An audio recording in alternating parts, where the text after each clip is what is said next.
কেমন বাংলাদেশ চাই? আমি বলবো জনগণের বাংলাদেশ চাই। এর পরে অনেক কথাবার্তা হচ্ছে যে সাংবিধানিক এই পরিবর্তন দরকার, অমুক পরিবর্তন দরকার, তমুক পরিবর্তন করা দরকার। আমি যেহেতু আইনের ছাত্র ছিলাম, আমি সব সময় বলি রাষ্ট্রটাকে যদি আমরা একটা মেশিনের সাথে তুলনা করি, এই মেশিনের জ্বালানি হলো সংবিধান এবং সংবিধানের সাথে অন্য সব আইন। আর এই রাষ্ট্রটা ড্রাইভিং ফোর্স কারা? Will of the people. তার মানে আমরা সবসময় ম্যাটেরিয়াল ব্যাপারগুলো নিয়ে আলোচনা করি, সাংবিধানিক পরিবর্তন দরকার, হ্যান পরিবর্তন দরকার, ত্যান পরিবর্তন করা দরকার, কিন্তু এই যে অ্যাবস্ট্রাক্ট ম্যাটেরিয়াল আছে, এই উইল অফ দ্য পিপল, সেই জায়গাটাতে আমাদের ফোকাস কখনোই থাকে না। তো আমি আমার বক্তব্য যখন দিব পুরোটা জায়গায় আমি সেই ব্যাপারটা ফোকাস করার চেষ্টা করব যে আমরা কি নাগরিক হয়ে উঠতে পারছি কিনা। তো বক্তব্য শুরু করার মূল বক্তব্যের আগে আমি ঢাকা কলেজ কর্তৃপক্ষকে ধন্যবাদ জানাতে চাই এই জাতীয় একটা প্রোগ্রাম আয়োজন করার জন্য। এবং এই যে ঢাকা কলেজ, যে ঢাকা কলেজে একটু আগে স্যার তুষার ভাই যেটা বলে গেছেন যে অনেক ঐতিহ্যবাহী একটা কলেজ, আমি এইটা মনে প্রাণে বিশ্বাস করি সেই ঐতিহ্যটাকে ধারণ করার মতো যে ক্যাপাসিটি, সেই ক্যাপাসিটিটা নষ্ট করে দেওয়ার চেষ্টা সব জায়গা থেকে করা হয়েছে। অর্থাৎ এই কলেজের যে স্বকীয়তা ছিল সেই স্বকীয়তাটাকে নষ্ট করা হয়েছে নানাভাবে। আমার এই কথাগুলো শুনতে অনেকের ভালো নাও লাগতে পারে, কিন্তু বাস্তবতা যেটা সেটা বলার ক্ষেত্রে আমি কখনো ঢাক ঢাক গুড় গুড় মার্কা কথাবার্তা বলি না। আমি ঢাকা বিশ্ববিদ্যালয়ের ছাত্র হিসেবে বলতে চাই, ঢাকা বিশ্ববিদ্যালয়ের প্রশাসন এবং অন্যরা ঢাকা কলেজকে সবসময় একটা শ্যাডোর ভেতরে রাখার চেষ্টা করেছে এবং এই কাজটা করার জন্য যে ধরনের মিথ্যা আশা দিয়ে তাদেরকে বলা হয়েছে ঢাকা বিশ্ববিদ্যালয়ের আওতায় গেলে এইটা হবে ওইটা হবে, আলটিমেটলি তাদের একাডেমিক ইয়ার যেটা সেটাকে ক্ষতিগ্রস্ত করে রাখা হয়েছে এবং ঢাকা কলেজকে সবসময় রাজনৈতিক দলের পেটুয়া বাহিনী হিসেবে ব্যবহার করা হয়েছে। দুর্ভাগ্যের ব্যাপারটা হলো এই জায়গায় আজকে দাঁড়িয়ে যত স্বাধীনভাবে আমি কথা বলতে পারছি, যদি ঘটনাটা এমন হতো যে 5 আগস্টের আগে সাইদ আব্দুল্লাহকে আমন্ত্রণ জানানো হয়েছে ঢাকা কলেজের অডিটোরিয়ামে, আমার দৃঢ় বিশ্বাস ছিল আসার আগেই আমার হাসপাতালে পাঠিয়ে দেওয়ার বন্দোবস্ত করে ফেলতো এই ঢাকা কলেজের কুখ্যাত ছাত্রলীগ। আমি চাই সামনের দিনগুলোতে দেশের দায়ের চেয়ে এই ঢাকা কলেজের যে ঐতিহ্যের জায়গাটা আছে আপনারা সেটা ধারণ করার চেষ্টা করেন এবং স্বকীয়ভাবে। এবং দেশে দেখবেন বিগত দিনগুলোতে একটা খুব বাজে কালচার শুরু হয়েছিল। আমি বলি বিশ্ববিদ্যালয়ের মিছিল তৈরি করার একটা ট্রেন্ড ছিল। দেখবেন প্রতিটা অলিতে গলিতে বিশ্ববিদ্যালয়, প্রতিটা জেলাতে বিশ্ববিদ্যালয়, প্রতিটা উপজেলাতে বিশ্ববিদ্যালয়, এবং এইটা করার ক্ষেত্রে তারা ক্রেডিট নিত আমরা এতগুলো বিশ্ববিদ্যালয় বানিয়েছি। কিন্তু এই দেশের একাডেমিক স্ট্রাকচার যদি চিন্তা করেন, ঢাকা কলেজের কন্ট্রিবিউশন অন্য অনেক পাবলিক বিশ্ববিদ্যালয়ের চেয়ে বহুগুণ বেশি। এই কথাটা দেখবেন অনেকে স্বীকার করতে চায় না। শুধু তাই না, আমি কি চাই জানেন, একটা দেশে শুধুমাত্র মানুষ অনার্স করবে, মাস্টার্স করবে এই কেসটা থাকা উচিত না। এই দেশে কারিগরি শিক্ষা ডেভেলপ করার দরকার আছে। আমাদের বুঝতে হবে বাংলাদেশ হলো সেই দেশ যে দেশ মাত্র 1,47,570 বর্গ কিলোমিটারের দেশ এবং যে দেশে আনঅফিশিয়ালি 18 থেকে 20 কোটি লোক বাস করে।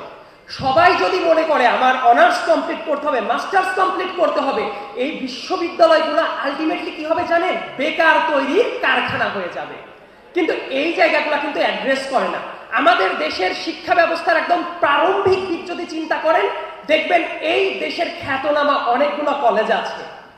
বগুড়াতে এই ধরনের কলেজ পাবেন, পাবনাতে আছে, বরিশালে আছে, সিলেটে আছে, অনেক পুরনো কলেজ আছে। এই কলেজগুলো প্রত্যেকটা জায়গা থেকে আমি চাই সক্রিয় ভূমিকা রাখুক এবং এই জায়গাগুলো যদি ধারণ করতে হয় একদম পাইনিয়র হিসেবে দায়িত্ব কাদের পালন করা উচিত? অবশ্যই ঢাকা কলেজে। সামনের দিনগুলোতে আপনারা চিন্তা করবেন আপনারা যাতে কোনো বিশ্ববিদ্যালয়ের শ্যাডো না হয়ে যান। আপনারা যে ঢাকা কলেজ নিজেদের নামেই ঐতিহ্যবাহী সেই জায়গাটা ফিরিয়ে পাওয়ার চেষ্টাটা করবেন বলে আমি বিশ্বাস করি। তারপর আমি আলোচনাতে একটু যাই যে কেমন রাষ্ট্র চাই।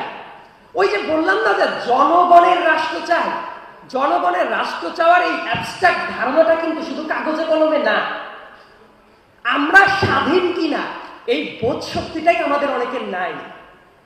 দেখবেন মূলত একটা দেশ স্বাধীন কিনা এটা বোঝা যায় কখন জানেন? ওই দেশের সর্বোচ্চ পাওয়ারফুল পোস্ট যারা হোল্ড করে তাদের চোখে চোখ রেখে যদি আপনারা প্রশ্ন জিজ্ঞাসা করতে পারেন, জবাবদিহিতা আদায় করতে পারেন, তখনই বোঝা যায় যে ওই দেশটা কোনো প্রজার দেশ না, ওই দেশটা জনগণের দেশ। আমি তো এমন একটা দেশ পছন্দ করতাম যে দেশের জনগণ সরাসরি হাসিনার চোখে চোখ রেখে জিজ্ঞাসা করতে পারবে, হাসিনা তুমি চেতনার ব্যবসা কেন করছো? আমি এমন বাংলাদেশ চাই যে বাংলাদেশে খালেদা জিয়ার সামনে দাঁড়িয়ে প্রশ্ন করতে পারবে খালেদা জিয়ার আমলে এই এই সমস্যা কেন হলো। আমি চাই ডক্টর মোহাম্মদ ইউনূসের সামনে দাঁড়িয়ে প্রশ্ন করতে শিখতে হবে, ডক্টর মোহাম্মদ ইউনূস এই কাজটা কেন হচ্ছে না, এই জবাবটা দেন। কিন্তু আমরা না নিজেরাই কি করি জানেন? মাথাটা নত করে তাদের কাছে কেন যেন নিজেরাই দাস হয়ে যাওয়ার একটা প্রবণতা আমাদের ভেতরে আছে। দেখবেন যারা যখন কোনো পাওয়ারফুল পোস্ট হোল্ড করে, কিছুদিন আগে বিশ্ববিদ্যালয়গুলোর ভিসি যখন নিয়োগ পাচ্ছিল, আমি অবাক হয়ে খেয়াল করলাম আবার সেই পুরনো কালচার, প্রিয় স্যার, প্রিয় অভিভাবক, তারপর আমার আত্মীয় অমকে আবার নিয়োগ পেয়েছে। আপনি একটা পোস্টে নিয়োগ পাওয়ার পরে তারা কাজ শুরু করার আগে আপনি কেন প্রশংসার ডালি নিয়ে বসে আছেন? ইউনাইটেড স্টেটস অফ আমেরিকার একটা কথা বলি, ওই দেশে আপনি যদি যান কখনো, আপনারা যদি কাউকে প্রশ্ন করতে দেখবেন প্রেসিডেন্টকে মানুষ ওপেনলি গালাগালিও করতে পারে। আমি গালাগালির ব্যাপারটা প্যাট্রোনাইজ করছি না, কিন্তু কনসেপ্টটা বোঝানোর জন্য। বাংলাদেশের স্বাধীনতাকে কিভাবে মিসইউজ করে এটা জানেন? ব্যক্তিকে টার্গেট করে। দেখবেন একজন ব্যক্তি আর একজন ব্যক্তিকে খুব বাজেভাবে আক্রমণ করছে, অনেক ক্ষেত্রে যৌক্তিক বা অযৌক্তিক। অনেকে মনে করে এটাই আমার স্বাধীনতা।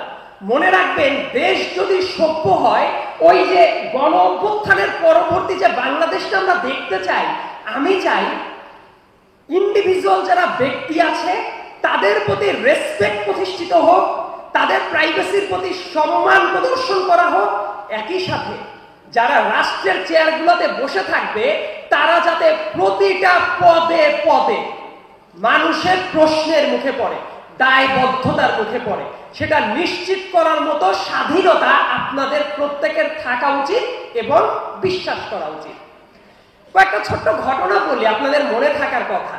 এই বাংলাদেশে আপনি দেখবেন বিভিন্ন অফিসে যাবেন, ইউএনও অফিসে যাবেন, তারপর ডিসি অফিসে যাবেন, যাওয়ার পরে এমন ঘটনা ঘটেনি যে স্যার বলে অ্যাড্রেস করেনি, এই কারণে ইউএনও ব্যাপক ক্ষেপে গেছে।